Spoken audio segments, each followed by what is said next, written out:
Bonjour les runners, bonjour les sportifs, bonjour au petit monde de la course à pied, c'est Seb et je suis ravi de vous retrouver pour un nouvel épisode du podcast À côté de mes pompes, épisode 305 aujourd'hui, avec un format d'épisode solo aujourd'hui, un épisode un petit peu plus intime, un petit peu plus spontané, pour évoquer ces dernières semaines et ces derniers mois. Alors on n'est pas encore à l'heure du bilan, il interviendra très prochainement pour la 5e saison du podcast. Aujourd'hui, comme vous l'avez vu en lisant le titre de cet épisode, je n'ai plus envie de courir. Alors ces derniers jours, ces dernières semaines, j'ai, comme qui dirait, accusé comme un gros coup de mou, une grosse baisse de motivation. Pourtant passionné par la course à pied, je vous en parle ici chaque semaine, mais là, clairement, je n'avais plus envie de sortir mes pompes. Les baskets, elles sont restées un petit peu plus au placard que d'habitude. Le corps disait non et en plus du corps, la tête aussi était très peu motivée à faire les efforts et à partir courir.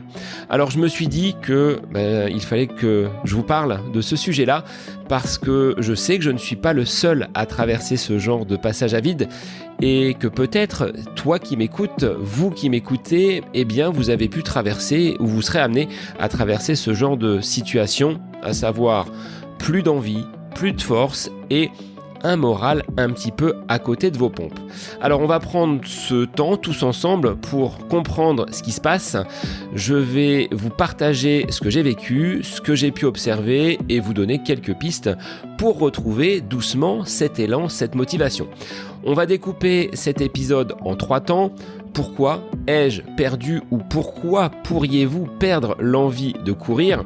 Qu'est-ce que l'on peut faire de façon à ne pas sombrer et à totalement arrêter cette pratique qui nous fait quand même beaucoup de bien et comment petit à petit retrouver du plaisir, chacun à son rythme bien évidemment. Alors, je n'ai plus envie de courir, j'ai le moral à côté de mes pompes, c'est le nouvel épisode du podcast justement À côté de mes pompes pour lequel je vous souhaite une très belle écoute.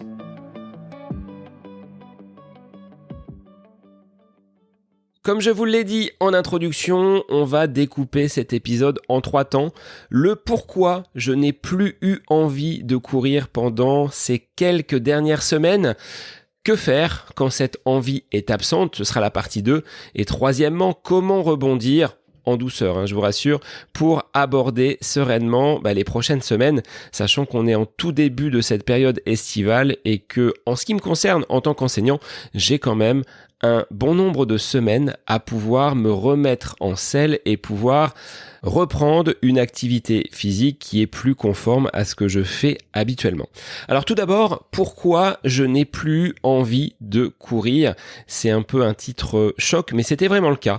Ces dernières semaines, j'ai accumulé beaucoup de choses sur différents champs de ma vie, qu'elle soit personnelle, professionnelle, associative également, et je dirais que c'est quasiment sur ce premier semestre de l'année 2025 où l'emploi du temps a été des plus chargés.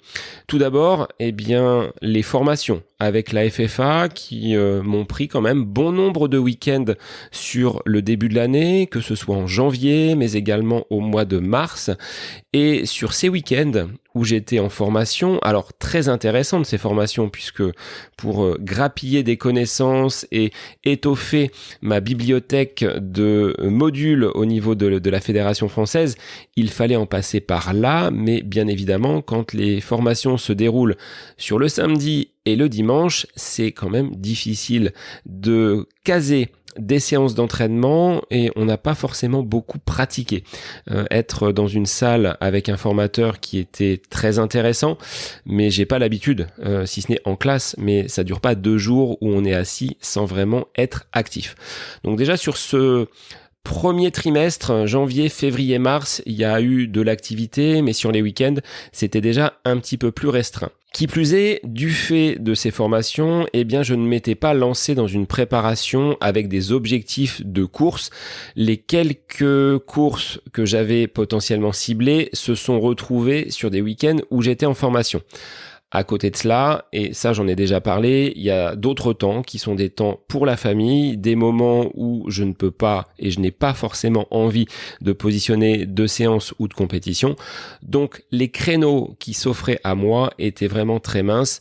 Donc je n'observe à ce jour que 2 courses. Une qui a eu lieu du côté de Cheverny, c'était le 10 km le samedi, sachant que j'avais passé toute la journée sur le village de l'organisation, avec une grosse chaleur qui était présente en plus sur ce premier week-end du mois d'avril. Et puis auparavant, j'avais participé à une course du côté de Talcy pour accompagner des personnes de mon groupe d'entraînement pour un 10 km nature, là aussi peu propice à la performance.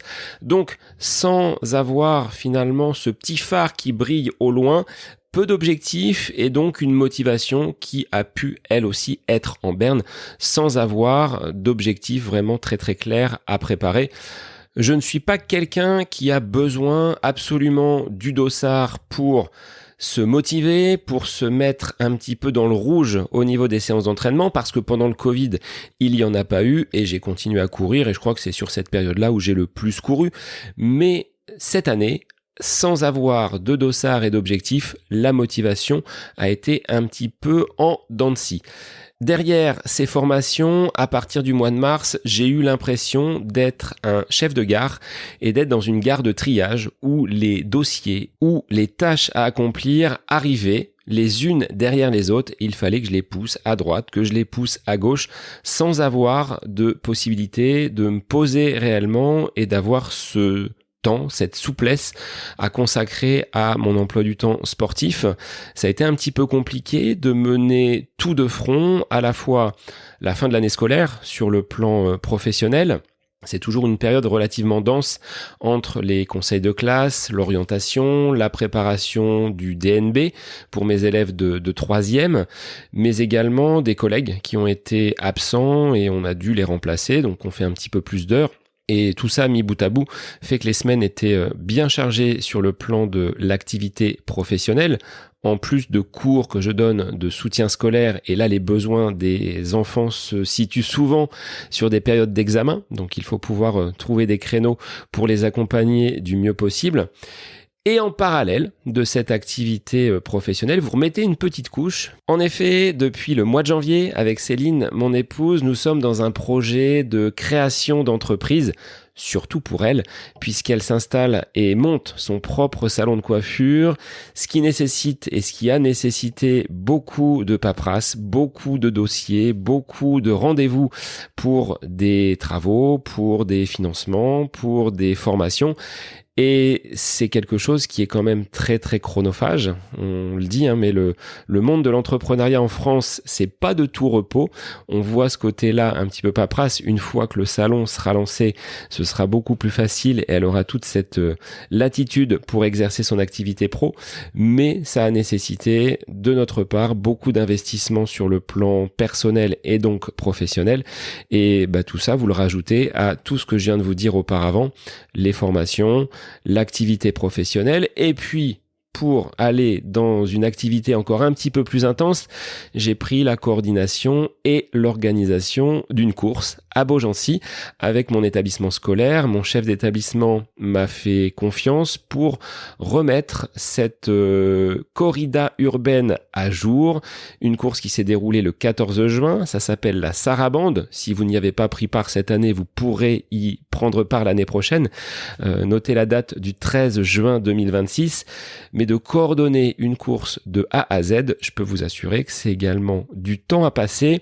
Sur les premières semaines, en janvier, février, c'était relativement doux, mais plus on avançait vers cette date fatidique, c'est également des prestataires à rencontrer, une organisation à mener pour faire en sorte qu'il y ait suffisamment de bénévoles. Et puis le jour de la course, c'est comme une journée de mariage, c'est-à-dire qu'on est pris du matin jusqu'au soir. J'ai pas vu grand-chose. Tout s'est bien passé, je suis très satisfait de ce que j'ai pu mettre en place et d'avoir fait bouger ce centre-ville de Beaugency avec beaucoup d'entre vous qui ont pris part à cette course, beaucoup de visages, beaucoup de sourires et beaucoup d'énergie à gravir justement cette côte de l'Évêché. Alors il n'y a pas beaucoup de dénivelé dans ma région, mais celle-ci, elle a fait mal aux coureurs qui ont pris part et c'est une belle expérience. Mais je dois vous avouer qu'après cette sarabande, sur cette quinzaine entre le 14 juin et le début du mois de juillet, j'ai accusé le coup, d'où ce côté « je n'ai plus envie de courir ».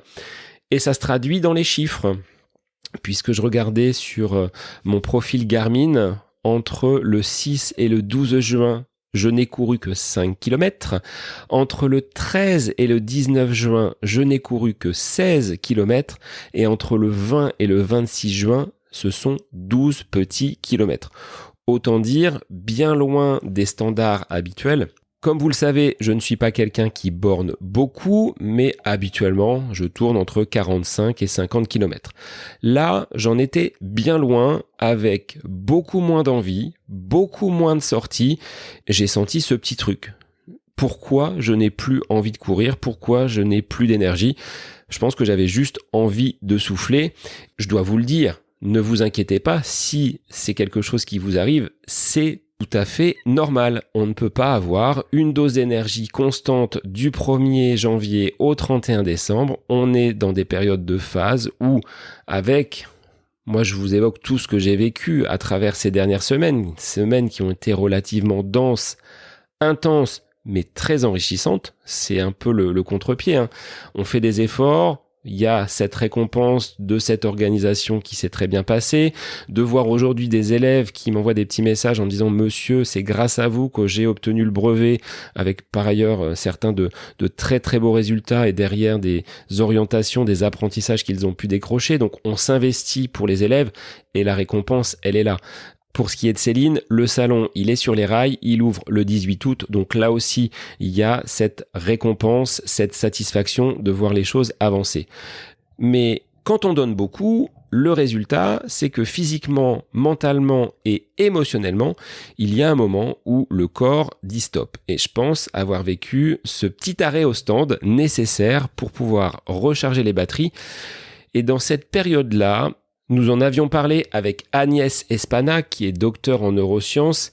Il faut être à l'écoute de son corps, être en éveil, car c'est dans ces moments-là, vous voyez, si vous êtes vraiment fatigué, il n'y a rien qui va comme vous voudriez, les séances, vous ne pouvez pas les caler sur des périodes où vous souhaiteriez, où vous avez l'habitude peut-être de les positionner aussi, c'est pas possible, vous avez d'autres choses à faire. Il faut être dans ces cas-là très prudent, très vigilant, parce que à vouloir peut-être faire une séance, à trop pousser, on peut peut-être aller jusqu'à la blessure. On parle de charge mentale. Là, c'était clairement le cas. La cocotte minute n'a pas débordé parce que, ce que j'évoquais tout à l'heure, cette image du chef de gare qui trie un petit peu les wagons à droite à gauche, je l'ai poussé à droite, je l'ai poussé à gauche, mais de pouvoir avancer même sur ce podcast, sur sa promotion, sur les réseaux, sur le développement de futurs épisodes, c'était quasiment impossible. Donc je vous ai fourni votre épisode hebdomadaire, parce que ça reste mon fil conducteur, mais je ne pouvais pas faire plus et c'est également frustrant. Donc, sur ce côté organisationnel, j'aurais aimé avoir une demi-journée de temps en temps pour me poser, pour réfléchir sur ces différents sujets. Ça n'a pas été possible. Bon, aujourd'hui, tout ça, c'est derrière moi. Le « je n'ai plus envie », même si on adore courir, je ne l'avais pas forcément rencontré aussi souvent que cela, malgré mes 2003-2025, 22 années de pratique de la course à pied. Ça fait partie de mes habitudes, ça fait partie de mon identité de sortir les baskets 3, 4, 5 fois par semaine. Là, je dirais que j'étais un petit peu à l'arrêt. Le moteur a calé avec cette fatigue physique, l'absence de place finalement pour mettre autre chose. Parfois, je me disais, Seb, tu peux peut-être caler là une sortie de 30 minutes. Et puis, j'arrivais à la maison, je me posais, je faisais autre chose. Puis après, pris par cet engrenage d'activités, de dossiers, de mails auxquels il fallait répondre, de sollicitations diverses, eh bien, le temps passait et je ne sortais pas. Il y a quand même un point, moi, qui m'interpelle quand je n'arrive pas à sortir tôt le matin. Je trouve que c'est un très très bon indicateur et j'y reviendrai justement sur la troisième partie de cet épisode, comment on peut rebondir et repartir en douceur. Là, j'avais pas la force le matin de me lever, de m'extraire du lit pour aller faire mes séances à l'aube, alors que sur le printemps, c'est peut-être ma période préférée, là où la météo est encore clémente, il fait pas trop chaud, les journées sont un petit peu plus longues, mais non, là c'était quasiment impossible. La fatigue le matin au réveil, c'était là aussi un autre signe qu'il y avait des choses à régler en priorité et le sport n'était pas finalement parmi ces priorités, ce qui est un petit peu à l'inverse de tout ce que je vous dis chaque semaine, que le mouvement, que les sorties, que la pratique du sport, c'est bon pour la santé. Et bien là, j'étais scotché sans avoir cette possibilité de sortir tôt le matin et puis le soir tard. Non, c'était pas possible non plus. Et pour revenir à ce pourquoi je n'avais plus envie, c'est des moments que l'on rencontre parfois quand vous avez un gros événement, une échéance importante ou un bloc d'entraînement qui a été très très intense. On marque derrière un petit moment d'arrêt, un petit moment de down où on n'est pas sur une déprime post-course, mais lorsque j'ai réalisé le marathon pour tous, derrière il y avait comme une euphorie, puis ensuite c'est retombé. J'avais plus cette énergie, cette volonté d'aller passer notamment les séances longues. Je dis mais pourquoi tu vas aller courir 1h30, 1h15 ? J'avais plus cette envie. On peut également le retrouver, et je pense que là aussi ça ne m'a pas aidé, c'est quand vous n'avez pas d'objectif précis. Sur le mois de janvier, février, mars, avril, mai, juin, là juillet, pas de course, pas de dossard, pas de challenge au niveau de l'entraînement. Donc oui, je passais les séances, oui, parfois j'étais satisfait sur une semaine parce qu'elle s'était bien passée. Il y a des séances clairement que je n'ai pas pu passer. Pas plus tard qu'il y a 10-12 jours, une séance où j'avais des 2000 mètres à passer, il y en a un qui a sauté. Je l'ai pas fait parce que je me sentais pas capable de rester dans les allures qui étaient cibles. Ce que j'aurais dû faire, c'est réduire tout simplement l'allure et puis les passer à une vitesse un petit peu moindre. Malgré ça, j'en tire de cette séance un point positif. J'étais quand même sorti, j'ai réalisé 3 blocs sur 4 et on va voir le verre à moitié plein plutôt que de voir le côté vide. Dans cette période-là, ce premier semestre de l'année 2025, je ne peux pas dire qu'il a été très prolifique en termes de résultats et de performances sportives. Quand je parle de performance, c'est à titre individuel. C'est moins de kilomètres, c'est moins de sorties, c'est une forme qui est moindre également. J'avais l'impression d'errer, de tourner en rond, de ne pas avoir cette boussole qui pouvait me donner un petit peu le cap. Qu'est-ce qui se passe derrière ? C'est qu'on est amené quand même à douter, à culpabiliser un petit peu de ne pas sortir les baskets. Alors la culpabilité, elle a vite été dégommée et mis en brèche, voire totalement évacuée par Xavier, mon entraîneur, puisque je lui ai dit Xavier, j'ai plus envie, j'ai pas la motivation, j'ai pas l'énergie. Je suis pourtant un coureur, je suis pas celui qui est le plus feignant quand il s'agit de sortir, quelle que soit la météo. Mais il m'a dit, non Seb, t'es juste humain. Et je pense que c'est normal de connaître par moment ces moments où l'énergie, elle est moindre, qui plus est en ce qui me concerne, sans avoir vraiment de prépa spécifique. Donc voilà un petit peu le tableau de ce pourquoi je n'ai plus envie, et je vous inviterai peut-être, si vous rencontrez ce type de situation, à coucher sur le papier tout ce qui a pu entre guillemets vous conduire à ce manque d'envie, à ce manque de motivation. Pourquoi vous ne voulez plus, pourquoi vous ne pouvez plus, pourquoi cette petite étincelle qui vous faisait sortir vos baskets n'est plus présente aujourd'hui. Bien évidemment, on va stopper les lamentations. C'est aujourd'hui un épisode où je veux vous donner un petit peu la voie pour retrouver cet élan et rebondir. Et lorsque vous avez identifié cette période un petit peu sombre où les baskets restent un petit peu plus souvent au placard qu'habituellement, Qu'est-ce que vous allez pouvoir faire quand l'envie est absente? Alors dans ces moments-là, la première chose à faire, c'est de ne rien forcer.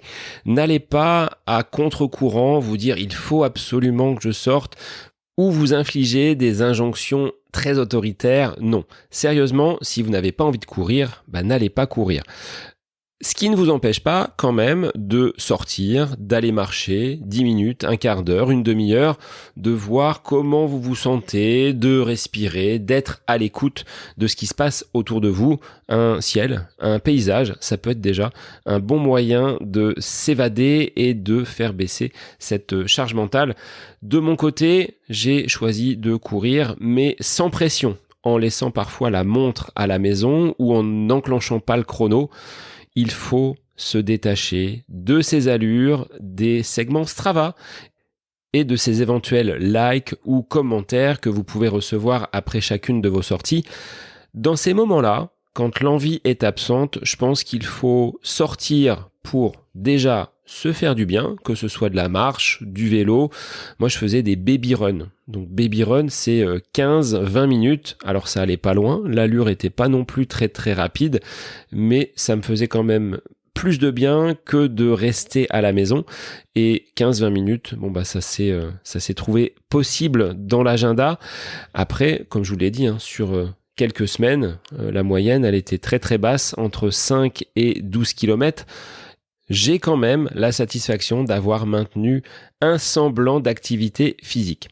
Après, ce que vous pouvez faire, c'est peut-être changer de terrain de jeu, explorer un parc, une forêt, un sentier, créer un itinéraire nouveau que vous n'avez jamais emprunté, ou de proposer à un ami de partager une séance, non pas pour vous défier, mais pour faire un blabla run. Ça peut être intéressant sans avoir cet objectif de chrono. Le vélo peut lui aussi être une source d'inspiration puisqu'on va élargir un petit peu ses horizons habituels. Ça peut être une rando, ça peut être la pratique du yoga, du renfo, des étirements, juste pour remettre le corps en mouvement sans contrainte. Parce que j'ai réduit vraiment drastiquement, je vous l'ai dit tout à l'heure, le volume de mon entraînement. Et avec tout ce que j'ai dû gérer sur ces différentes semaines, je me sentais pas forcément plus à l'aise. Au contraire, moins de mouvement égale plus de rigidité, moins d'énergie. Et quand j'ai dû reprendre, on va le voir comment j'ai pu repartir en douceur, j'avais l'impression d'être complètement rouillé. Je pense que d'être dans cette dynamique de chercher à se déplacer, à faire quelques mouvements divers et variés, rando, yoga, étirement, vélo, peu importe, il faut surtout ne pas avoir ce sentiment de culpabilité, encore moins celle de la comparaison. On a souvent tendance à se dire « Ah oui, alors quand je regarde ce que je faisais il y a 1 an, il y a 2 ans je faisais cette course-là, voilà, à quelle allure je courais. Aujourd'hui, rien qu'en footing, rien qu'en endurance, je suis déjà au maximum de mes possibilités, j'ai un cardio qui s'emballe, j'ai pas mon poids de forme. » Ça aussi, c'est un sujet qui me chagrine un petit peu parce que je n'arrive pas, quand je suis dans une période où la course à pied va être réduite, où l'activité va être moindre, à me restreindre sur le plan alimentaire. Ça fait yo-yo et derrière, quand on reprend, il y a quelques grammes, quelques kilos supplémentaires et c'est beaucoup plus difficile quand il s'agit de reprendre. Et la comparaison de ce que je faisais il y a quelques années, ne serait-ce qu'il y a 1 an dans cette préparation pour le marathon pour tous, j'en suis à des années-lumière. Cela dit, ce n'est pas parce que vous allez lever le pied, parce que vous allez vous accorder une pause sur le plan sportif, que votre passion va être totalement perdue. Bien au contraire, c'est parfois salvateur de s'accorder ces petites soupapes, ces petites bulles où la course à pied est un petit peu moins présente.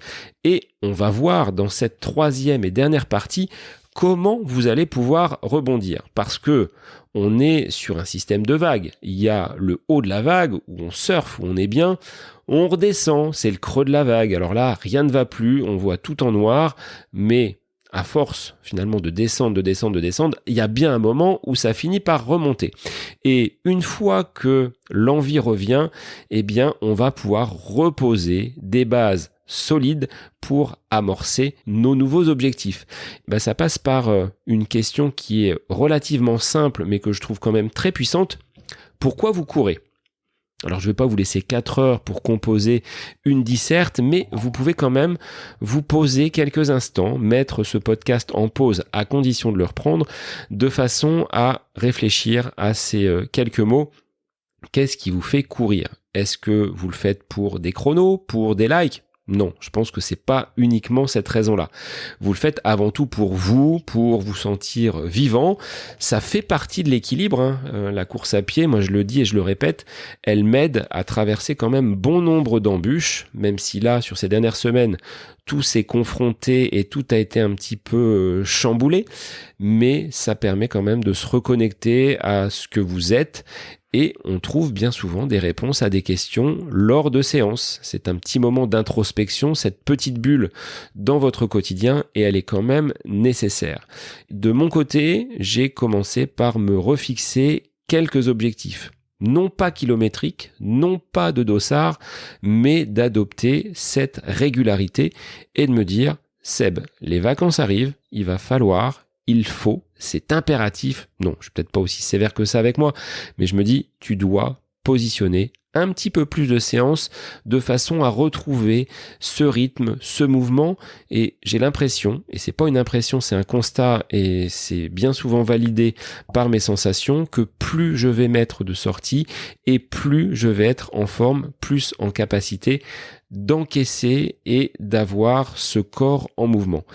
La compétition, oui, elle va venir, mais dans un premier temps, je pense qu'on parle de base à poser, eh bien, il faut en passer par là. Remettre avec progressivité un nombre un petit peu plus conséquent de séances, même si il faut qu'au loin, vous puissiez voir peut-être un défi qui va vous faire plaisir et qui va vous donner envie de vous lever le matin. Un 5 km, un 10 km, une course là pendant les vacances. Ce qui sera mon cas en Loire-Atlantique avec les foulées de Saint-Michel et les foulées des dunes du côté de Saint-Brévin. Donc là, on est sur la période de la mi-août. Ça peut être également, si vous sortez dans un environnement un petit peu différent, une course en nature. Et moi, ce que j'apprécie sur cette période d'été, et c'est là où je vous dis que j'ai, entre guillemets, cette sensation de retrouver la motivation, c'est de pouvoir faire une sortie au lever du soleil, voire avant. J'ai réussi à le surprendre et à être sur ma sortie en course à pied avant même que le soleil se lève. Et ça, quand je ressens cette capacité à pouvoir sortir le matin, à m'extraire du lit à l'aube, c'est bon signe. Ça veut dire que je suis en train, petit à petit, de retrouver ce dynamisme, cette énergie, sans avoir cette fatigue qui peut me tomber dès le matin au saut du lit. C'est pas normal d'être fatigué après une nuit de sommeil qui aurait été quand même très conséquente. Donc dans ces cas-là, ça peut être un petit indice que le plaisir revient et que je suis dans cette phase de rebond pour repartir de l'avant. Cela dit, les petits conseils quand même, on parle avec Bruno beaucoup de progressivité. Il faut, si vous disposez d'un plan, ne pas hésiter à retirer 1 ou 2 séances de façon à redémarrer convenablement sans que vous soyez dans une surcharge d'activité physique après une période comme celle-ci. En revenant également à des fondamentaux, des séances qui vont peut-être durer 25-30 minutes, des petits footings, améliorés, vous allez intégrer quelques lignes droites ou quelques déroulés, ça peut être bien pour repartir au moins sur les premières semaines. Il faut que les sensations soient là et que vous ayez aussi le sourire, vous êtes satisfait quand vous rentrez de vos séances. Sans peut-être également les objets connectés. Essayez, là, sur cette période un petit peu estivale, de ne pas être dépendant de vos montres, de vos applications et de vous dire, voilà, j'enclenche le chrono, je pars pour sortir, je fais pas attention à mon allure, je fais pas attention à mon cardio, j'ai juste envie de faire ce tour-là et puis quand j'ai assez couru, eh bien je m'arrête, je m'autorise à marcher, ça c'est pas quelque chose qu'il faut entre guillemets mettre de côté, pourquoi pas sur cette période d'arrêt faire quelques montées de marche, faire quelques squats, faire quelques fentes et agrémenter, apporter du jeu dans vos séances, notamment quand vous repartez, ça permet de les faire passer un petit peu plus facilement, même si vous en tirerez des bénéfices derrière, parce que ça fait partie de ce renfort run que j'apprécie également. La variété, bien évidemment, ça permet de ne pas toujours tourner sur le même circuit.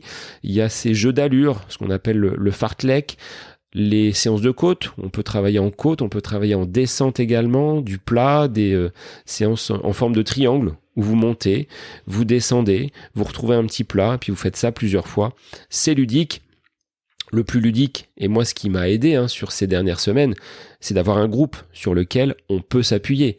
Quand vous êtes avec des rendez-vous réguliers, avec des personnes qui comptent sur vous pour aller courir, on l'a fait notamment à 6h du matin, il y a 2 mercredis de cela, parce qu'il faisait trop chaud pour pouvoir courir avec cette canicule qui s'abattait sur le territoire français, eh bien on peut pas manquer le rendez-vous.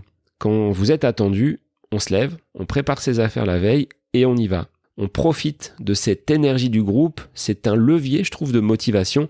Quand on a terminé sa séance, on a tous transpiré ensemble et on est prêt pour aborder une journée. Alors, moi, c'était une journée de vacances, donc c'était quand même beaucoup plus simple, mais globalement, ça aide de le partager à plusieurs. Donc, c'est aussi un moyen pour aller de l'avant et retrouver cette énergie. Cependant, comme on le dit régulièrement, il faut se donner du temps. Nous ne sommes pas des robots, nous n'avons pas un fonctionnement binaire on-off. L'énergie, elle va revenir petit à petit, mais c'est un cycle que l'on amorce et le plaisir va revenir. Il faudra accepter de lui faire quand même un petit peu plus de place, profiter peut-être de ces vacances pour mettre une séance supplémentaire et puis la semaine d'après, vous allez augmenter un petit peu vos sorties, vous allez intégrer un petit peu de renfort, un petit peu de vélo, des activités avec les enfants si vous êtes parents.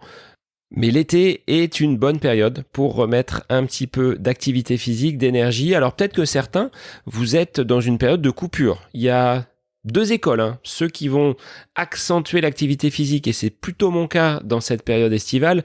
Alors là, je vous vois venir, vous allez me dire, mais Seb, t'es prof, t'as 8 semaines quasiment de vacances.